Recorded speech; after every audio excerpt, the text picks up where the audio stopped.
다음과 모음의 수학자가 들려주는 수학 이야기 제16권 존벤이 들려주는 벤 다이어그램 이야기의 강의를 시작하겠습니다. 이 책은 벤 다이어그램의 원리와 활용에 관한 궁금증을 풀어주고 벤 다이어그램의 작도에 관한 정확한 지식을 전달하며 벤 다이어그램의 확장을 통한 실생활에서의 활용 능력을 향상시켜줍니다. 1교시 교실에서 만나는 벤 다이어그램에서는 집합의 표현 방법과 부분 집합과 집합의 상등관계를 알아보고 벤 다이어그램을 이용하여 합집합, 교집합, 여집합의 관계를 나타낼 수 있음을 살펴보겠습니다. 집합은 대상을 명확하게 구분할 수 있는 것들의 모임을 뜻합니다. 또 집합을 이루는 하나하나의 구성 요소들을 각각 원 또는 원소라고 정의하는데요. 자, 그러면 화면을 보면서 우리 일상생활에서 생각할 수 있는 모임들 중에서 집합이 되는 것과 집합이 될 수 없는 것을 구분해 보겠습니다. 자, 먼저 첫 번째 상자에 있는 모임들은 객관적인 기준이 없습니다. 자, 볼까요? 더운 여름날 밤에 잠을 못 이루게 하는 것들의 모임, 맛있는 음식들의 모임, 나를 좋아하는 친구들의 모임. 이러한 모임들은 기준의 근거가 여러 가지이거나 아주 주관적이죠. 그렇기 때문에 집합이 될 수 없습니다. 자, 그러면 아래쪽에 있는 두 번째 상자의 모임들을 살펴볼까요? 자, 런던 시민들의 모임, 내가 키우고 있는 애완동물들의 모임, 1부터 100까지의 자연수들의 모임. 이러한 모임들은 모임의 성격을 결정짓는 객관적인 기준이 있기 때문에 집합의 예가 될 수 있습니다. 이번에는 집합을 표현할 때 사용하는 기호와 그 사용 방법에 대해서 알아보도록 하겠습니다. 먼저 집합은 중괄호를 사용하여 나타내고요. 집합을 나타낼 때는 흔히 알파벳 대문자를 사용하고 집합의 원소를 나타낼 때는 흔히 알파벳 소문자를 사용합니다. 또 집합의 원소들은 중복해서 표기하지 않고 자, A가 집합 P의 원소일 때 A는 집합 P에 속한다 또는 A는 집합 P의 원소이다 라고 하며 기호로 나타내게 되면은 A는 P에 속한다는 기호가 이렇게 표현하겠습니다. 자, 또 반대로 A가 집합 P의 원소가 아닐 때는 A는 집합 P에 속하지 않는다 또는 A는 집합 P의 원소가 아니다 라고 하며 자, 이것을 기호로 나타낼 때는 이렇게 표현하면 되겠습니다.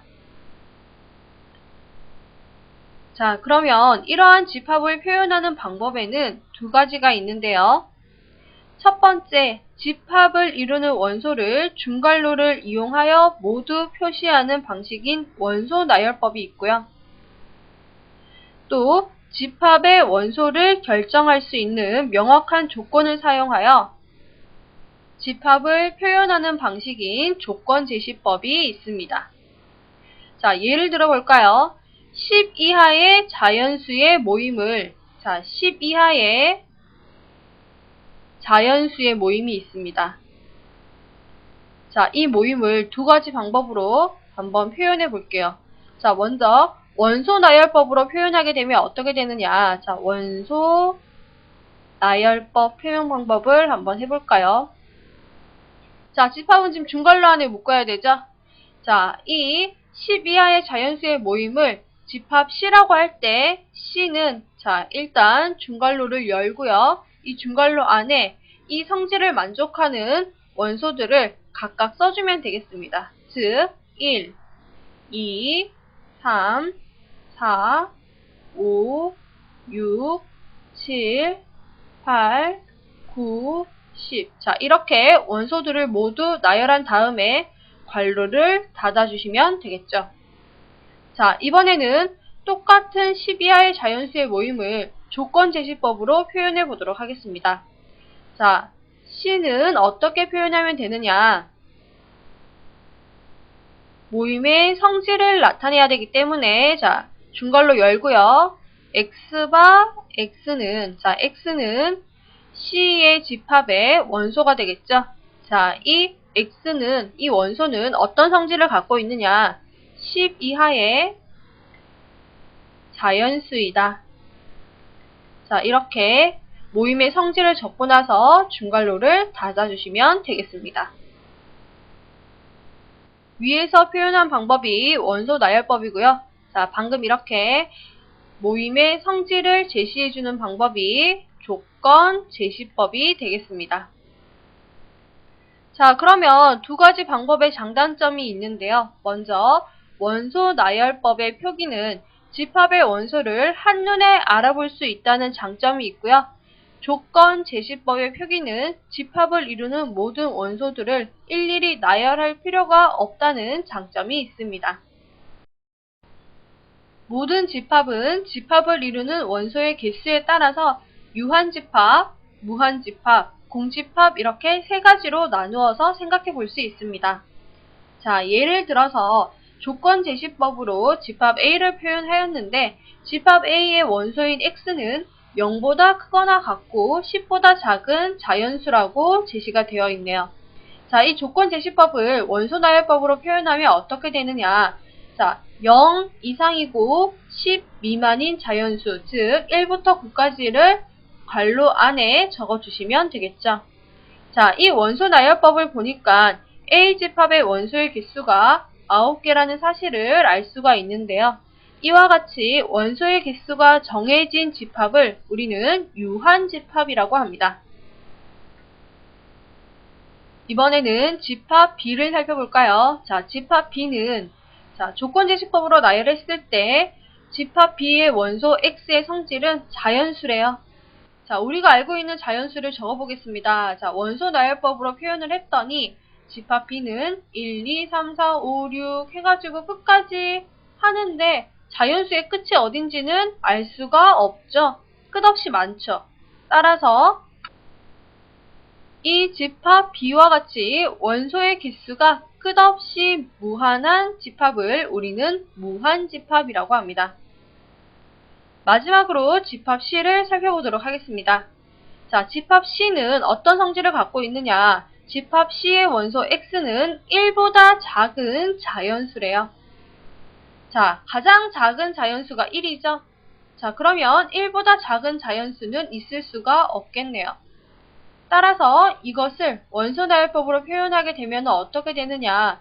중괄호 안에 넣어줄 수 있는 원소가 하나도 없습니다.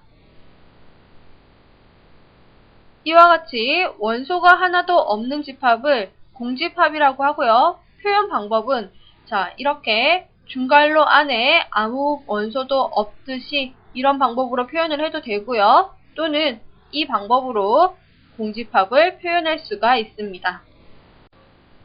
지금부터 집합과 벤 다이어그램의 연관성에 대해서 알아보도록 하겠습니다. 집합들 간의 관계, 부분집합과 집합의 상등, 그리고 집합의 연산 등은 벤 다이어그램을 이용하면 아주 효율적으로 문제를 이해하기 쉽게 올바른 답을 찾아낼 수가 있습니다. 먼저 부분집합이라고 하는 것은 무엇이냐? 말 그대로 어떤 큰 집합의 일부분이 되는 모든 집합들을 그 집합의 부분집합이라고 합니다. 자, 예를 들어서 살펴볼게요. 두 집합 A와 B가 있는데요. 자, A에 있는 모든 원소 A, B, C, D는 집합 B의 원소에 모두 포함이 되어 있죠. 자, 이와 같은 것을 수학적으로 표현하면 어떻게 되느냐? 집합 A를 집합 B의 부분집합이라고 하고 기호로 나타내게 되면은 자, 이렇게 표현해 주시면 되겠습니다. 그리고 집합 A는 집합 B에 포함된다 라고 읽어주시면 되겠죠. 자, 그러면 이것을 벤 다이어그램으로 표현하면 어떻게 되느냐? 자, 지금 B가 A보다 더 큰 집합이죠. 자, B 집합 안에 A, B, C, D, E, F, G, H라는 원소가 포함되어 있고요. 자, 이 8개의 원소 중에서 A, B, C, D는 A의 원소이기도 하대요. 따라서 집합 B 안에서 A, B, C, D를 따로 묶어서 집합 A라고 표현해 주시면 되겠습니다. 이와 같은 그림이 아래쪽에도 있는데요. 자, 집합 P가 집합 Q에 포함될 때, 자, 포함은 되지만 P집합과 Q집합이 같지는 않아요. 자, 지금 집합 A, B 두 집합의 관계와 P, Q 두 집합의 관계가 서로 같죠? 자, 이렇게 될 때 집합 P는 집합 Q의 진 부분 집합이라고 합니다. 자, 그럼 아래쪽과 같이 집합 P는 집합 Q에 포함되고 또 집합 Q도 집합 P에 포함된대요. 무슨 말이냐? 집합 P와 집합 Q가 똑같습니다. 예를 들어서 자, 집합 P가 원소 A, B, C를 가지고요. 집합 Q도 원소 A, B, C를 가지고 있죠. 자, 이럴 때는 집합 P와 집합 Q가 서로 같고요. 자, 서로 같다라고 하고, 자, 또 어떻게 되느냐? 집합 P가 집합 Q에 포함된다라고 할 수도 있고, 집합 Q가 집합 P에 포함된다라고 해도 상관이 없습니다. 즉, 이러한 두 집합의 관계를 벤 다이어그램으로 나타내면 어떻게 되느냐? 자, 그림 2-2와 같이 집합 P와 집합 Q는 서로 같다 또는 집합 P와 집합 Q는 상등이다 라고 써주고 자, 이렇게 벤 다이어그램으로 묶어주시면 되겠습니다. 합집합, 교집합, 여집합을 벤 다이어그램으로 표현해 보겠습니다. 먼저 합집합은 두 집합 P와 Q에 속하는 모든 원소들의 모임을 말하며 그림 4-1에서 빗근친 부분에 해당되는 원소들의 집합이 되겠습니다. 자, 그리고 교집합은 무엇이냐? 두 집합 P와 Q에 공통으로 속하는 원소들의 모임인데요. 자, 그림 4-2에서 빗근친 부분에 해당하는 원소들의 집합이 되겠습니다. 자, 그리고 집합 P의 여집합이라고 하는 것은 전체에서 P의 원소를 빼고 전체 집합에 남아있는 원소들의 모임이 되는데요. P의 여집합을 기호로 나타내게 되면은 자, 이와 같이 표현할 수 있고요. 자, 벤 다이어그램으로는 아래쪽에 왼쪽에 있는 그림에 해당되겠습니다. 그리고 차집합과 여집합 사이에는 P 빼기 Q는 P 교집합 Q의 여집합과 같은 관계가 성립한다는 것을 알아두시면 좋겠네요. 아래쪽에 오른쪽 그림에 해당하는 벤 다이어그램이 이 관계를 설명하고 있습니다. 1교시 교실에서 만나는 벤 다이어그램을 정리하겠습니다. 이 수업에서는 집합의 표현 방법에는 원소 나열법과 조건 제시법이 있다는 것을 배웠었죠. 또 집합 A는 집합 B에 포함된다는 부분 집합에 관해서도 배웠습니다. 진 부분 집합은 무엇이냐? 집합 P가 집합 Q에 포함되지만 집합 P와 집합 Q가 서로 같지 않을 때 집합 P는 집합 Q의 진 부분 집합이라고 합니다. 마지막으로 집합의 상등을 배웠었는데요. 집합의 상등은 무엇이냐? 집합 P와 집합 Q 두 집합이 서로 같을 때 P와 Q는 서로 같다 또는 P와 Q는 상등이다와 같이 읽고요. 자, 또 어떻게 표현할 수가 있느냐? 두 집합은 서로가 서로에게 포함된다고 표현을 할 수도 있습니다.